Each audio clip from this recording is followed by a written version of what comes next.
কিন্তু সফল হচ্ছেন, কিন্তু আমাদের প্রত্যাশা অনুযায়ী তিনি কিন্তু সফল হচ্ছেন না।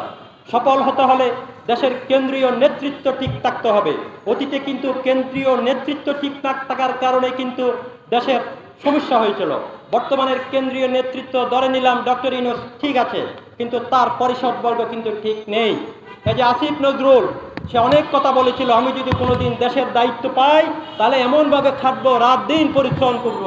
এখানে ক্ষমতায় আসার পর, উপদেষ্টা হওয়ার পর কয়েকদিন তিনি কিন্তু পিটিশ পাটিশ করেছিলেন, এরপরে তিনি চুপসে গিয়েছেন। তিনি নাকি শত শত কোটি টাকা নাকি বিদেশে পাচার করেছেন, এই কথাটা বলেছে সাংবাদিক ইলিয়াস। যদি এই কথাটা মিথ্যা হয়ে থাকে তাহলে সাংবাদিক ইলিয়াসের বিরুদ্ধে মামলা করতে হবে।